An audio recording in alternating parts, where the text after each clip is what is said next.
ئێستا لەسەر هێڵی تەلەفۆن بەڕێز دکتۆرە ڤیانزاف بەڕێوەبەری گشتی پلاندانان لە وەزارەتی تەندروستی کە هاوکات بەڕێزیان ئەندامی شاندی دانووسانکار یاخود ئەندامی شاندی تاوتوێکردنی هەردوو لیستی وەزارەتی تەندروستی و پەروەردەیە کەمڕۆ لە کۆبنەوەی بووە لە بەغا لەگەڵمانە بێت. دکتۆرە سڵاوت لێبێ، یعنی دوا هەوڵەکانی ئێوە دوا زانیاریەکان لەسەر تەتەڵەکردن و پێداچوونەوە بە لیستی هەردوو وەزارەتی پەروەردە و تەندروستی گەیشتووە بەچی کە خەڵکێکی زۆر چاوەڕێی ئەوەکە دوای چەند ساڵ چاوەڕوانی موچەیەکی بێپاشەکەوت بگاتە دەستیلانی کەم لەم دوو وەزارەتەیە. بەڵێ سڵاو لە بەڕێزێ، سڵاو لە میوانەکان، سڵاو لە بینەرانتان.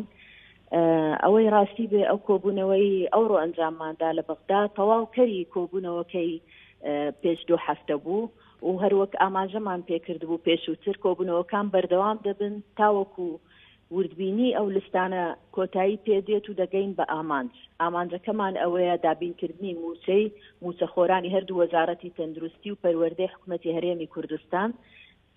ئەوەی ئەو جارە گوزەراتی بوو ئامادەبوونی بەڕێوەبەری گشتی چاودێری دارایی عێراق بوو لە کۆبوونەوەکە.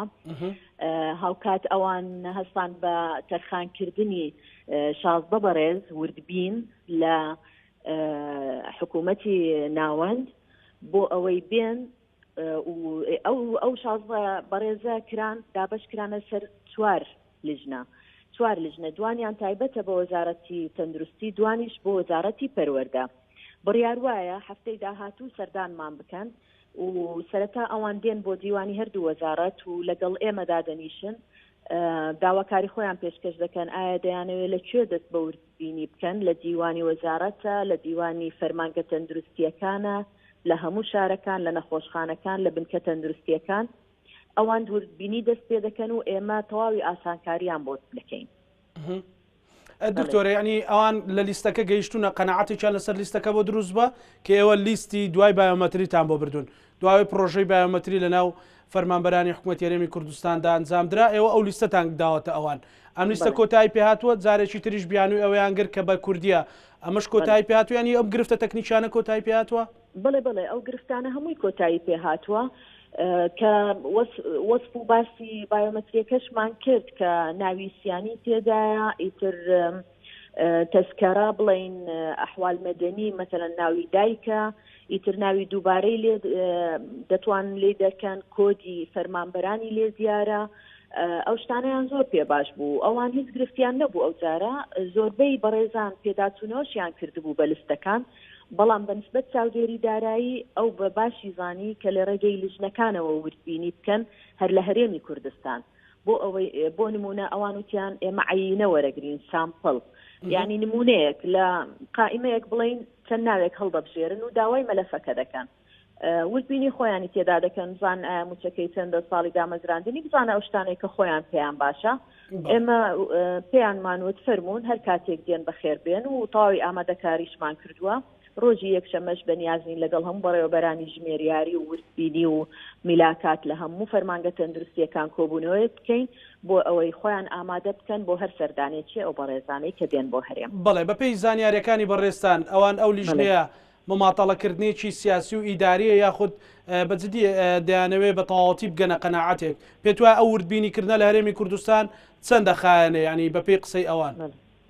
وڵا ئەوەی ڕاست بیکانجانە ئەو وردبینیە و ئێمەش هەر وەکو شتی هونەری لەوەین، وەکو نوێنەری هونەری پەیوەنددار بە بابەتەکە نەک کاری سیاسی. ئەوان بە قسەی خۆیان بە وتەی خۆیان ڕێنماییان هەیە کە پەلەی تێدا بکەن و ئاسانکاریشی تێدا بکەن. زۆر دەپرسن لەوەی کە ئێوە بە پێی یاسایە کانی عێراق، بە پێی ناونیشانی وەزیفی عێراق، ئێمەش پێمان ڕاگەاندن کە ئێمە بە هەمان شێواز ئیشمان کردووە و نوێنەرانی وەزارەتی پەروەردە و تەندروستی عێراق خۆیان زۆر جار وەڵامی پرسیارەکان دەبنەوە، لەبەرەوەی ئێمە هەتا ئەو ڕۆژ کۆبوونەوەی هاوبەشمان هەیە، راپۆرتی ساڵانەی هاوبەشمان هەیە لەگەڵ ئەوانە و ئەو زانیاری کە ئەوان زۆر تەرکیزی لەسەر دەکەن تەنانەت لە وێبسایتەکانیش هەیە، بەڵام ئەوان ویستیان بە شێوەی ڕسمی بەدەستیان بگات. بەڵێ دکتۆرە هاوکات لەگەڵ ئەو کۆبوونەوەی ئەمڕۆی ئێوە کە شاندێکی باڵای حکوومەتی هەرێمی کوردستان بوون باس و خواسێکی گەرم و بەپێی زانیاریەکانی ئێمە وەکو ڕۆژنامەنووس ئەوە پشتڕاست کراوەتەوە کە 450 ملیار دیناریش خراوەتە سەر حسابێکی تایبەت وەکو پاڵپشتێک بۆ ئەگەر دوای بوردبینیەکە موچەی هەردوو وەزارەتی پەروەردە و تەندروستی لێ بدرێت. ئێوە لەگەڵ ئەم لیژنەیە هیچ زانیاری ئەوە تۆتان بەدەستگەیت لەسەر ئەم ڕەپارەیە؟ ئێمە شەر ئەوەمان بیست بەڵام ئەوە باسی ئەو لیژنەیە نەبوو نەخێر بەڵام ئێمە داوامان کرد بۆ ئەوەی دابین موچەی یەک مانگ دابین بکرێ بەلایەنی کەمەوە پێش دەستپێکردنی وردبینیان لەگەڵ پرۆسەی وردبینی لەبەر ئەوەی ناکرێت ئەگەر پرۆسەکە درێژ بخانێ خەڵکی ئێمە هەر چاوەڕێی موچە بکات ئەوان پێشناریەکەیان بە پەسەند زانی وتیان ئێمە بەرزی دەکەینەوە بۆ سەروی خۆمان و کار دەکەین تاوەکو ڕەزامەندی لەسەر وەرگرین. بەڵێ بەپێ ئەو ڕێکارە هونەری و تەکنیکیانەی کە بەڕێستان لەناو کۆبوونەوە باڵاکان بەشداریتان کردووە بە وردبینیکردن و بە سەردانیکردنیان بۆ هەرێمی کوردستان و هەموو عملیە گەشتبینی بەوەی کە موچەیەکی بێ پاشەکەوت لە بەغداوە بگاتە دەستی فەرمانبەرانی وەزارەتی تەندروستی و پەروەردە؟ من وەکو خۆم لەو دانیشتانە و لە شێوازی گفتوگۆ و ئەو شتانەی کە دەکرێت بەڵێ گەشتبینم. پێت وایە ئەم پرۆسەیە چەندی تر بخانێت تا ئەو پارێ دەگاتە گیرفانی فەرمانبەران؟ بخوا ئەو پرۆسەیە وردبینیە وردبینیش لە دەست چاودێری عێراقەوانە ئێمە ئەوەی لەسەر خۆمانە هەر زانیاریەکان بووە لە هەمان دانیشتن و لە هەمان کات پێیانی دەدەین تا بیاونیان پێ ببڕین بەڕاستی. زۆر ڕاستە.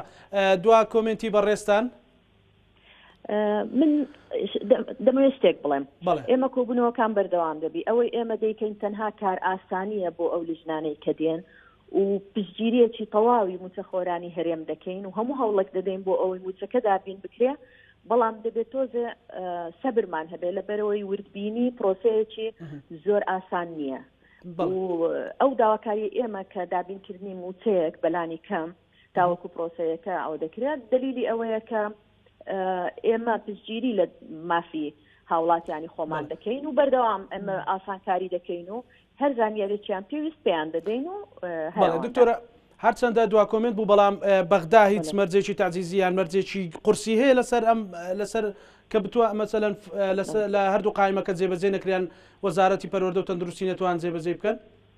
مەرج وەکو چی؟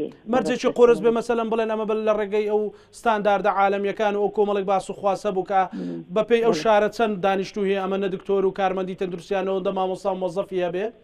نەخێر ئەوەیان باس نەکردوتیان تەنها ئێمە ئیشمان وردبینی لستەکەیە. بەڵێ زۆر سپاس بۆ بەڕێز دکتۆر ڤیانزاف ئەندامی شاندی باڵای حکوومەتی هەرێمی کوردستان لەگەڵ بەغدا بۆ تاوتوێکردن و تەتەڵەکردنی هەردوو لیستی وەزارەتی پەروەردە و تەندروستی زۆر سپاس کە لە سەریاڵی تەلەفۆن لەگەڵمان بووی.